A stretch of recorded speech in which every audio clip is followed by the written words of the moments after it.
Hello बच्चों, जैसा कि पिछले वीडियो में हमने आपको अध्याय 4 द्विघात समीकरण का प्रश्नावली 4.1 पढ़ाया था। अब आज आपको प्रश्नावली 4.2 को पढ़ना है। इस प्रश्नावली में आपको द्विघात समीकरण के मूल गुणनखंड विधि से पता करने हैं। तो सबसे पहले हम आपको ये बताएंगे कि द्विघात समीकरण के मूल क्या होते हैं।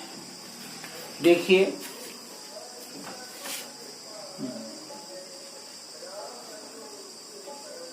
द्विघात समीकरण के मूल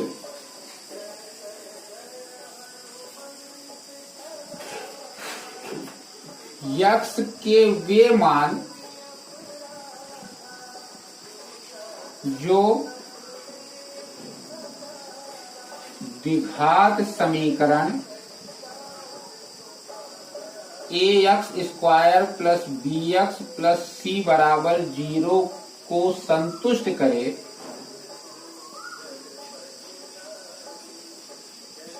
उसे हम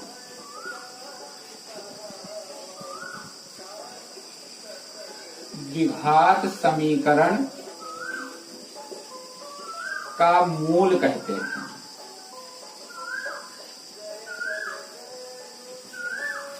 इसका उदाहरण देखो बच्चों,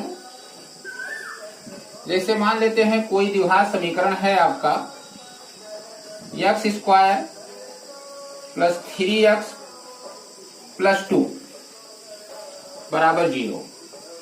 इसमें यदि हम x बराबर -1 रखें, x बराबर -1 रखने पर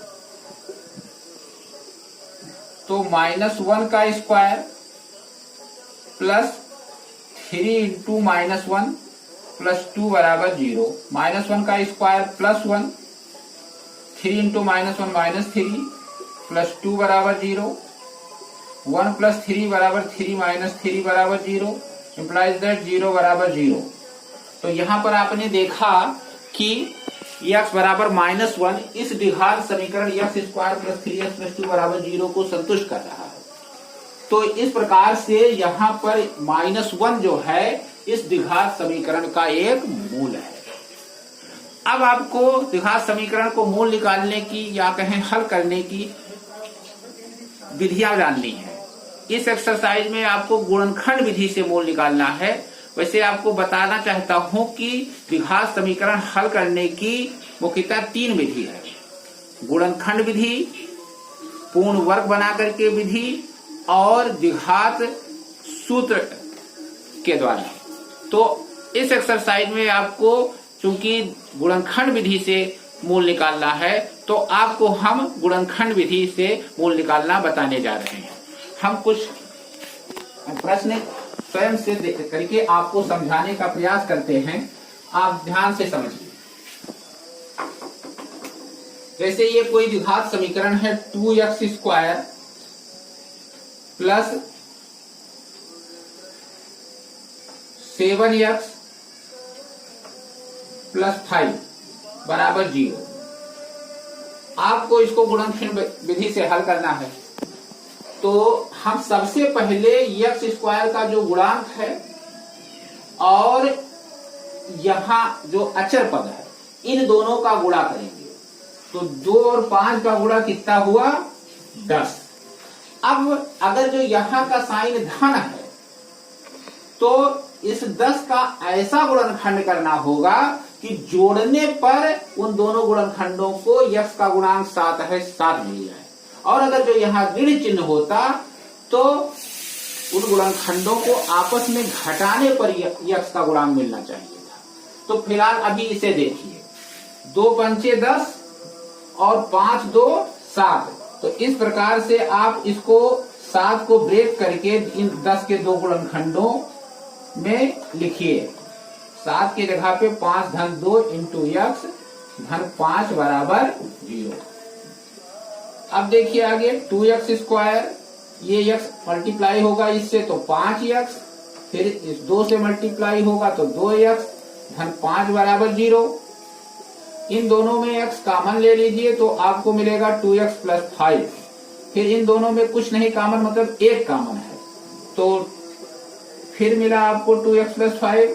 अब ये और इन दोनों में 2x प्लस 5 कॉमन लीजिए, तो यहां से आपको x मिला और यहां से 1 मिला बराबर 0। अब आप लिखेंगे जब 2x प्लस 5 बराबर 0, क्योंकि अगर जो कोई भी दो संख्या है या उनका गुणनफल 0 है तो स्वाभाविक है या तो दोनों संख्याएं 0 होगी या कम से कम दोनों में से कोई एक अवश्य 0 होगा। ऐसे ही दो व्यंजक के लिए है, ये दो व्यंजकों का गुणनफल 0 है तो या तो दोनों व्यंजक 0 होंगे या दोनों में से कोई एक 0 होगा।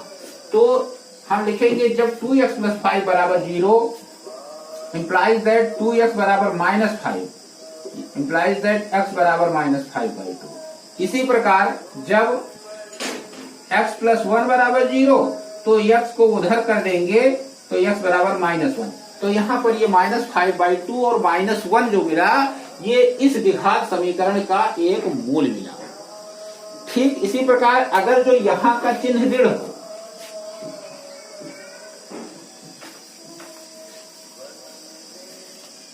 यदि यहां का चिन्ह दृढ़ है और ये 5 है तो एक्स स्क्वायर का गुणांक और अचर पद इन दोनों का गुणनफल पहले हम निकालेंगे, जैसे कि अभी फिर हमें 10 ही मिल रहा है। तो यहाँ का चिन्ह ऋण होने पर उन दोनों गुणनखंडों को घटाने पर यहाँ वाला गुणांक मतलब एक्स का गुणांक हमें मिलना चाहिए। तो देखिए इसको कैसे सॉल्व करेंगे, 2x स्क्वायर और इस 3 के जगह पे लिख देंगे 5 माइनस 2 इंटू एक्स माइनस 5 बराबर 0। इम्प्लाइज दैट 2x स्क्वायर, ये x इससे मल्टीप्लाई करेंगे तो 5x, ये x माइनस 2 से मल्टीप्लाई करेंगे तो माइनस 2x माइनस 5 बराबर 0। फिर इन दोनों में x कॉमन लेंगे तो मिलेगा 2x प्लस 5, इधर माइनस 1 कॉमन मिल रहा है तो 2x प्लस 5 बराबर 0। अब 2x प्लस 5 कॉमन लेते हैं तो हमें मिलेगा x माइनस 1 बराबर 0। अब फिर बारी बारी हम एक बार 2x प्लस 5 को 0 करके x की वैल्यू निकालेंगे और एक बार x माइनस 1 को 0 करके x की वैल्यू निकालेंगे और यही दोनों इस द्विघात समीकरण के मूल होंगे। तो अब हम एक्सरसाइज के प्रश्नों को हल करना प्रारंभ करते हैं। प्रश्नावली 4.2 में कुल 6 सवाल हैं, जिसमें पहले सवाल में 4-5 भाग है। तो इसके 2-3 भाग मैं हल कर देता हूं, बाकी आप उसी तरीके से हल करने की कोशिश करिए, आसान है, हल हो जाएगा। जैसे पहले आंसर का पहले प्रश्न के पहले भाग देखिए, जैसे ये आपको दिया गया है x square minus 3x minus 10 बराबर 0। अब देखिए ये क्वेश्चन तो बिल्कुल वैसे ही अभी जो हमने एग्जाम्पल दिया था उसी तरीके से आ गया। यहाँ एक्स स्क्वायर का गुणांक आपको कुछ नहीं दिख रहा है, मतलब 1 है। एक्स स्क्वायर को हम 1 इंटू एक्स स्क्वायर समझ सकते हैं। तो 1 और 10 का गुणा 10 हुआ। अब हमें 10 का ऐसा फैक्टर करना है, क्योंकि यहाँ का चिन्ह ऋण है, इसलिए उन दोनों गुणनखंडों को आपस में घटाने पर यहाँ x का गुणांक 3 है, वो हमें मिलना चाहिए।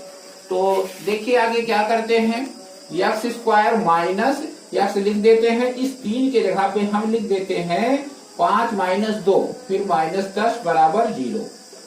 Implies that x square minus x अंदर मल्टीप्लाई करें तो minus 5x minus minus plus 2x minus 10 बराबर 0।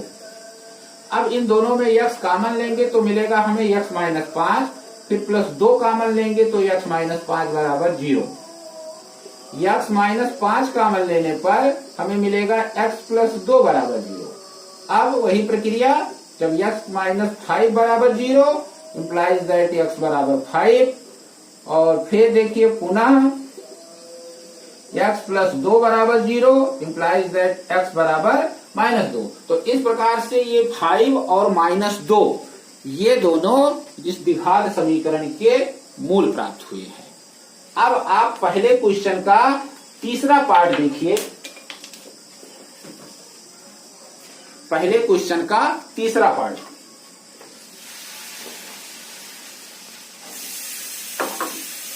ये आपको दिया गया है under root 2x square plus 7x plus 5√2 बराबर 0। बहुत अच्छा क्वेश्चन है। आप ये देखेंगे x स्क्वायर का यहाँ गुणांक √2 है और अचर पद 5√2 है। अब यदि इन दोनों का आप गुणा करें √2 इंटू 5√2 तो √2 इंटू √2 2 हो जाएगा, इंटू 5 बराबर 10। तो आपको 10 का ऐसा फैक्टर करना है, क्योंकि यहाँ धन चिन्ह है तो दोनों गुणनखंडों को जोड़ने पर 7 है। तो देखो बच्चों, √2x², 7 को लिखेंगे 5-2 इंटू x, 5√2 बराबर 0। तो √2x², इस x को अंदर गुणा कर देंगे तो 5x धन 2x प्लस 5√2 बराबर 0। इन दोनों में x कॉमन ले लें तो √2x धन 5, फिर इन दोनों में √2 कॉमन हो रहा है बच्चों, 2 को √2 इंटू √2 समझिए, तो √2 कॉमन लेने पर √2x प्लस 5 बराबर 0। अब √2x प्लस 5 कॉमन लेने पर हमें मिलेगा x प्लस √2 बराबर 0। तो इम्प्लाइज दैट, अब लिखेंगे जब √2x प्लस 5 बराबर 0 इम्प्लाइज दैट √2x बराबर -5 इम्प्लाइज दैट x बराबर -5 अपान √2। ये इसका एक मूल मिला। दूसरा मूल निकालने के लिए दूसरा ब्रैकेट 0 करिए। जब x प्लस √2 बराबर 0 इम्प्लाइज दैट x बराबर -√2। ये हुआ पहले प्रश्न के तीसरे भाग का हल। अब आप चौथा भाग देख लीजिए।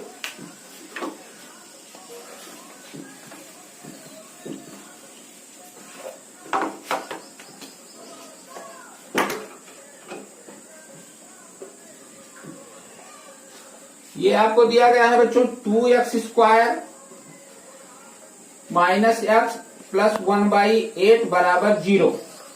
सबसे पहले तो आप 8 से गुणा करके ये जो 1/8 है नीचे से 8 खत्म करिए। तो 8 से गुणा करने पर 2x² माइनस x प्लस 1/8 बराबर 8 गुणे 0। ये 8 इससे मल्टीप्लाई होगा तो 16x² माइनस 8x धन 1, 8 गुणे 0 बराबर 0। अब 16x² का गुणांक अचर पद 1, 16 एकम 16। 16 का आपको ऐसा फैक्टर करना है, ऐसा गुणनखंड करना है कि यहाँ चिन्ह क्या है, धन है, तो जोड़ने पर कितना आ जाए, 8 आ जाए। तो 16 का गुणनखंड बच्चों 4 गुणे 4 ये होगा 16, और 4 धन 4 करने पर क्या मिलेगा, 8।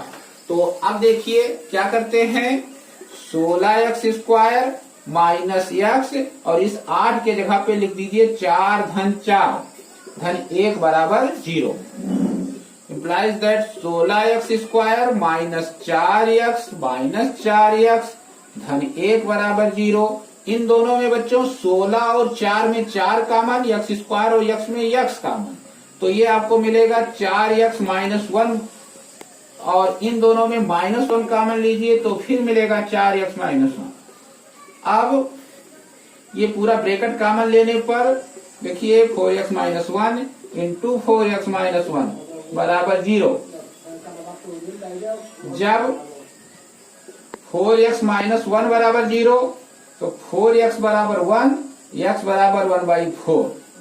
पुनः 4x माइनस 1 बराबर 0 इम्प्लाइज दैट 4x बराबर 1 इम्प्लाइज दैट x बराबर 1/4। इस प्रकार के इसके 2 रिपीटेड मूल मिले, मतलब एक ही मूल 2 बार है इस समीकरण में। तो बच्चों अब ये प्रश्न 1 में जो 5 भाग हैं उसका 3 भाग मैंने हल कर दिया है, बाकी 2 भाग आप इसी तरह से समझ करके हल करें और आगे बढ़ते हैं। हाँ बच्चों, तो अब हम दूसरा प्रश्न प्रारंभ करते हैं। दूसरे प्रश्न में आपसे ये कहा गया है कि उदाहरण 1 में दी गई समस्याओं को हल करिए। उदाहरण 1 कहाँ पर है बच्चों, ये आप जब इस अध्याय का प्रस्तावना देखेंगे तो वहीं पर है, तो ये आप प्रश्न देख करके हल करिएगा। और हम प्रश्न संख्या 3 पे बढ़ते हैं। प्रश्न संख्या 3 में आपसे कह रहा है कि 2 ऐसी संख्याएं हैं जिनका जोड़ 27 है और गुणनफल 182 है। आप दोनों संख्या ज्ञात करिए। तो बच्चों, अगर जो दो संख्याओं का जोड़ 27 कह रहा है, यदि हम पहली संख्या को x मान लें तो दूसरी संख्या क्या होगी? 27 माइनस x होगी। जैसे अगर जो कहा जाए कि दो संख्याओं का जोड़ 15 है, उनमें से एक संख्या 5 है, तो दूसरी संख्या कितनी होगी? ये ऑटोमेटिक 10 होगी। तो ये 10 कहाँ से मिला? 15 में से 5 घटाने पर मिला। तो ठीक ऐसे ही अगर जो दो संख्याओं का जोड़ 27 कह रहा है, तो हमने मान लिया कि पहली संख्या बराबर x, तो दूसरी संख्या 27 माइनस x होगी। अब प्रश्नानुसार इन दोनों का गुणनफल 182 होना चाहिए। तो अब इसे आगे सॉल्व करते हैं, x इसके अंदर मल्टीप्लाई करते हैं, तो x into 27 27x, x into x square बराबर 182। इन दोनों को उधर लेके जाते हैं तो 0 बराबर ये माइनस एक्स स्क्वायर इधर आया plus x square plus 27x इधर गया माइनस 27x प्लस 182। सबको इधर कर दिया RHS को और 0 उधर कर दिया। अब हमें 182 का ऐसा गुणनखंड करना है कि यहाँ का चिन्ह धन है, तो जोड़ने पर x का गुणांक 27 मिलेगा। तो देखो बच्चों, ये 2 से कटेगा, 2 9 18, 2 1 कम 2, 7 से काटे 7 से 91 कटता है 13 मिलेगा। मतलब 182 बराबर मिला 2 गुणे 7 गुणे 13। अगर जो 2 और 7 को इकट्ठा कर लें तो 2 सते 14, 14 और 13 का गुणा 182 होगा और जोड़ 27 होगा। तो अब हम इसको ऐसे लिख सकते हैं, x स्क्वायर माइनस 13 धन 14 इंटू x प्लस 182 बराबर 0 implies that x square minus 13x minus 14x plus 182 बराबर 0। इन दोनों में x कॉमन ले लें तो x माइनस 13 और फिर इन दोनों में माइनस 14 कॉमन ले लें तो मिलेगा x माइनस 13 बराबर 0। तो implies that x minus 13 into x minus 14 बराबर 0।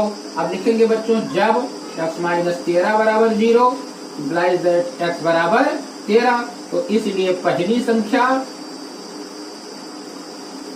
ये बराबर 13 होगी और दूसरी संख्या ये आपका बच्चों 27 माइनस 13 बराबर 14। ये इसका आंसर होगा। तो अब हम चलते हैं प्रश्न संख्या 4 पर। प्रश्न संख्या 4 में बच्चों आपसे कह रहा है कि दो घनात्मक क्रमागत धनात्मक पूर्णांक ज्ञात करिए जिनके वर्गों का योगफल कितना दिया गया है? 365 दिया गया है।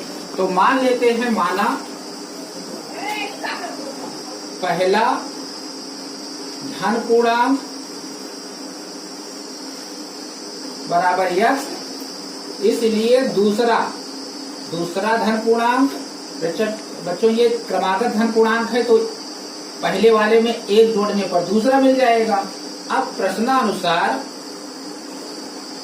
x स्क्वायर धन x धन 1 का होल स्क्वायर बराबर 365 implies that x स्क्वायर धन x स्क्वायर धन 1 धन 2x बराबर 365। x स्क्वायर 2x स्क्वायर धन 2x और 1 माइनस 365 बराबर 0। तो 2x स्क्वायर धन 2x माइनस 364 बराबर 0। 2 से भाग कर दे तो x square plus x minus 2 1 कम 2, 2 8 16, 2 2 4। 182 का ऐसा गुणनखंड करना है कि घटाने पर आपको 1 मिले। तो बच्चों अभी पिछले ही प्रश्न में आपने देखा 182 का गुणनखंड आपको 13 गुणे 14 मिला था। वहां जोड़ने पर सॉल्व करना था जो कि 27 होना था, और यहाँ घटाने पर 1 लाना है तो 14 में से 13 जाएगा 1 हो जाएगा। तो इसके आगे आप स्वयं हल कर सकते हैं। हाँ बच्चों, तो अब क्वेश्चन नंबर 5 देखते हैं कि क्या है। देखिए, इस क्वेश्चन नंबर 5 में आपसे कह रहा है कि एक समकोण त्रिभुज की ऊंचाई इसके आधार से 7 सेंटीमीटर कम है। यदि कर्ण 13 सेंटीमीटर है तो अन्य दो भुजाएं ज्ञात करिए। देखिए, बहुत अच्छा क्वेश्चन है, समझिए इसको। आंसर नंबर 5, ये आपका समकोण त्रिभुज है ABC। इस समकोण त्रिभुज में कह रहा है कि जो त्रिभुज की ऊंचाई है वो इस आधार से 7 सेंटीमीटर कम है। हम मान लेते हैं कि आधार आपका x सेंटीमीटर है। तो प्रश्नानुसार अब ऊंचाई कितनी होनी चाहिए? x माइनस 7 होनी चाहिए। और कर्ण को दिया गया है कि कितना है? कर्ण बराबर 13 सेंटीमीटर। आपको ये दोनों भुजा BC और AB समझ लीजिए कि ज्ञात करना है। तो हम ऐसे इसको हल करते हैं। माना समकोण त्रिभुज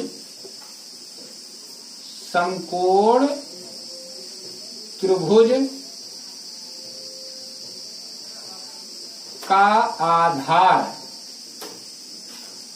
बराबर x सेंटीमीटर, इसलिए त्रिभुज मीन्स समकोण त्रिभुज की ऊंचाई।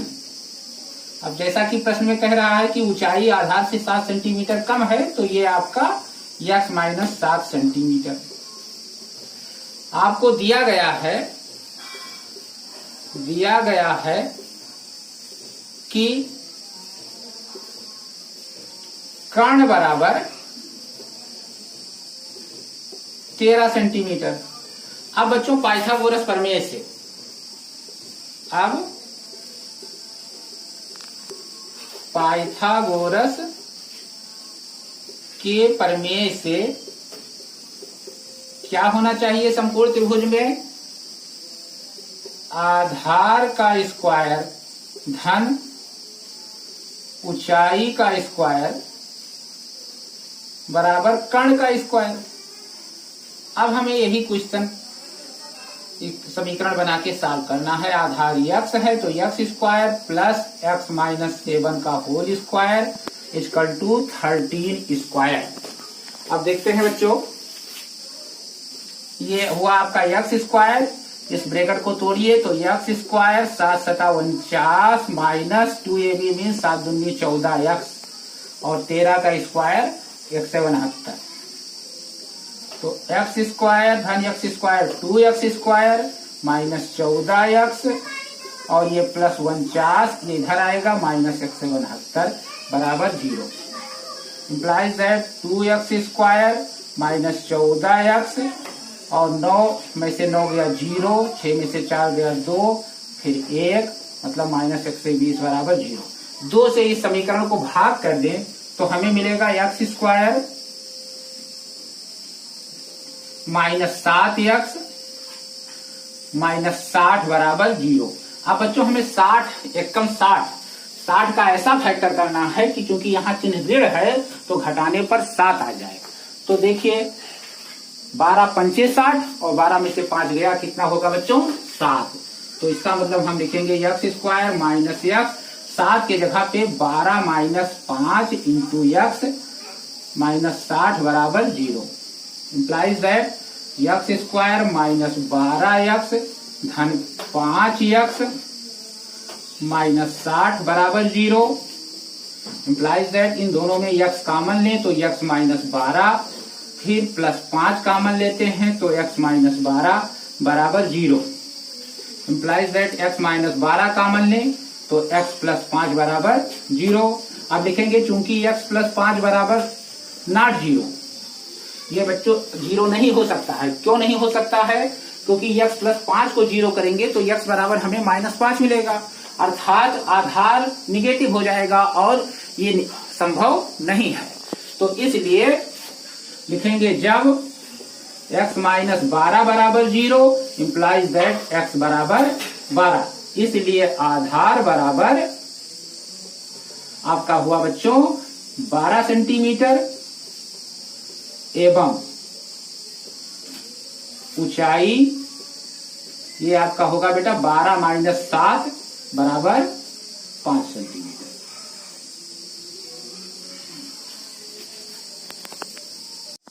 अब इस एक्सरसाइज का अंतिम प्रश्न संख्या 6 जो सबसे अधिक इम्पोर्टेंट है वो ये है कि एक कुटीर उद्योग एक दिन में कुछ बर्तनों का निर्माण करता है।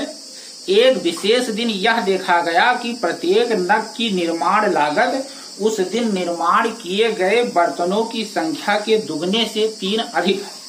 यदि उस दिन कुल निर्माण लागत 90 रुपए थी तो निर्मित बर्तनों की संख्या और प्रत्येक नग की लागत ज्ञात कीजिए। इस क्वेश्चन को अच्छे से समझिए बच्चों। इसमें यह कह रहा है कि जैसे कोई एक कुटीर उद्योग है और किसी एक विशेष दिन उसका सर्वेक्षण किया गया, अवलोकन किया गया, तो ये चीज पाया गया कि जितना बर्तन उस दिन उस कुटीर उद्योग में बना है, हर बर्तन पर जो लागत लग रही है वो बर्तनों की संख्या के दुगने से 3 अधिक है। तो हमें ये पता करना है कि उस दिन कितने बर्तन बने थे और प्रत्येक बर्तन पर कितनी लागत लगी थी। तो देखिए इसको कैसे सॉल्व करते हैं।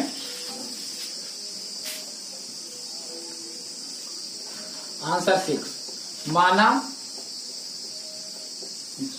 जिस दिन अवलोकन किया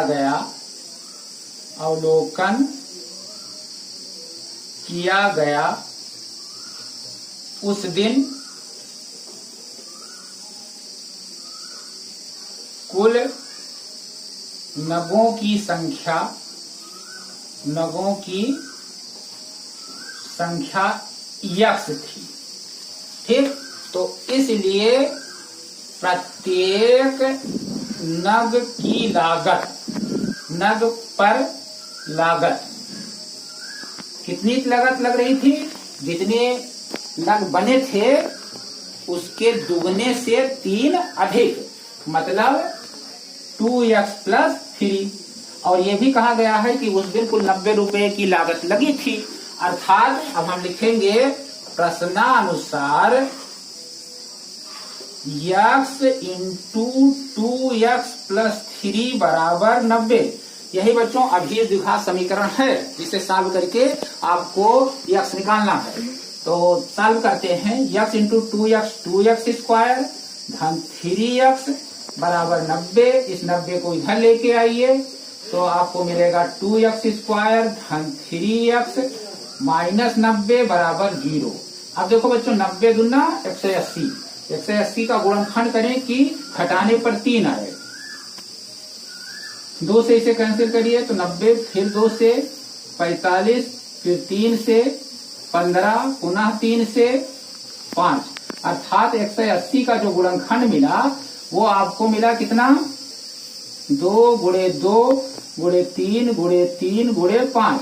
अब देखिए इन तीनों को साथ ले लें, 2 दूनी 4 3 12 और 3 5 15, मतलब 12 × 15 180 होता है। और 15 में से 12 घटने पर 3 मिल जाएगा। तो अब सॉल्व करते हैं।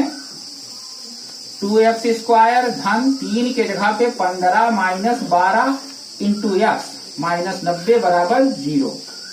implies that 2x² धन 15x - 12x - 90 = 0।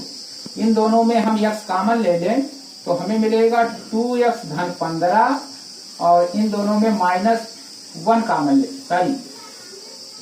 6 कॉमन ले लें तो ये आपको मिलेगा 2x धन 15 = 0। अब हम 2x धन 15 ले कॉमन तो x - 6 = 0। अब इन दो फैक्टर में हमें कौन सा 0 करना है, ये बच्चों देखो आप लिखेंगे चूंकि 2x + 15 = not 0, ये 0 नहीं हो सकता है। क्यों नहीं हो सकता है, क्योंकि ये 2x + 15 0 होगा तो 2x = -15, x = -15/2।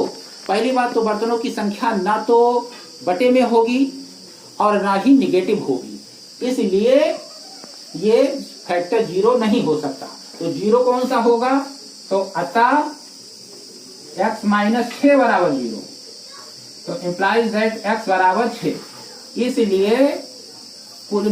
इसलिए उस दिन नगों की संख्या बराबर 6 एवं प्रत्येक नग पर लागत बराबर 2 × 6 धन 3 = 15 रुपया।